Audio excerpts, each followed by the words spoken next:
Hi అండి, అందరికి నమస్కారం అండి. ఈరోజు వచ్చేసి రెసిపీ కాకర ఒరుగుల కర్రీ అండి. దానికి కావాల్సిన పదార్థాలు కాకర ఒరుగులు అండి. ఇవి ఇంట్లో కాసిన కాయలండి. ఎక్కువైనప్పుడు మేము ఇట్లా ఎండబెట్టి స్టోర్ చేసుకున్నాను. కాకర ఒరుగులు, పచ్చిమిర్చి, ఆనియన్, చింతపండు, కరివేపాకు, పుదీనా, కొత్తిమీర అండి. ఇవి కాకుండా అదనంగా అల్లం వెల్లుల్లి వేసుకోవాలి. గడ్డ సరిపోతుందండి, కొంచెం అల్లం సరిపోతుంది. తగినంత సాల్ట్ వేసుకోవాలి. చింతపండు నిమ్మకాయ సైజ్ అంతా సరిపోతుంది. ముందుగా నీళ్ళు వేడి చేసుకొని ఇందులో కాకరకాయలు కొంచెం మరిగించుకోవాలండి. మరుగుతున్న నీటిలో వేసుకోవాలండి, ఒరుగులు వేసుకోవాలి. ఒక పొంగు వచ్చిన తర్వాత తీయాలి.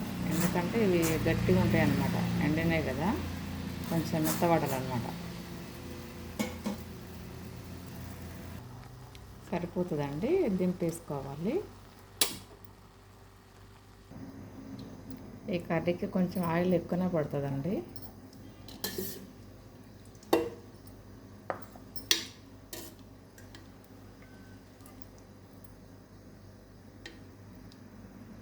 సరిపోతుంది.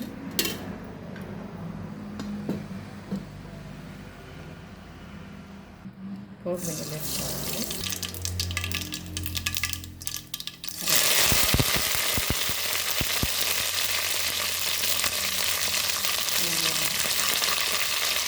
కొత్తిమీర,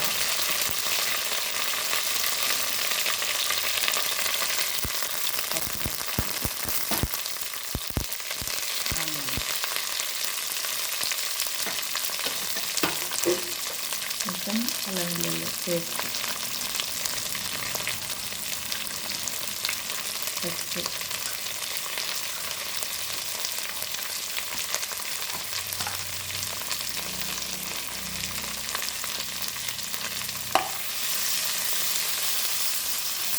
కొంచెం మగ్గాలండి. ఇది ఆనియన్ మగ్గడానికి కొంచెం సాల్ట్ వేసుకుంటున్నాను. సాల్ట్ వేసుకున్న తర్వాత కొద్దిసేపటికి ఇలా అన్న రాకుండా బయటకు వచ్చేస్తుంది, మగ్గుతుంది అన్నమాట. ఆనియన్ తొందరగా అవుతుంది.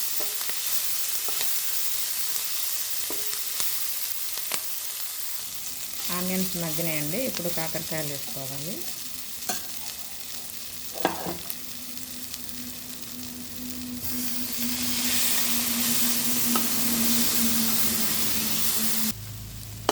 కాకరకాయలు మగ్గినాయండి. ఇప్పుడు పులుసు పోసుకోవాలి. చింతపండు రసం అండి, 2 కప్పుల వరకు తీసుకుంటున్నాం.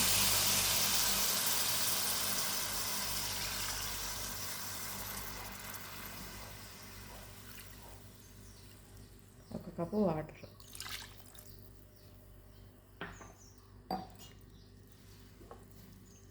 అంతే అండి. ఇది కొంచెం మగ్గాలి.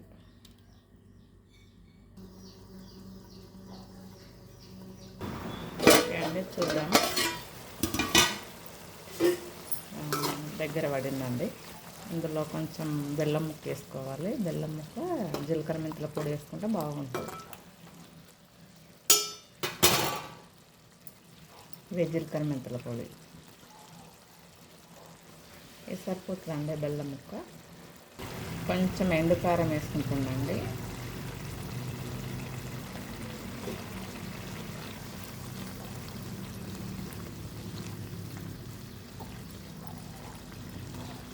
అయిపోయిందండి, దించేసుకోవడమే. కొంచెం ఒక 2 మినిట్స్ ఆగేసి దించేసుకోవడమే. ఓకే అండి, స్టవ్ కట్టేసుకుంటున్నా, అయిపోయింది.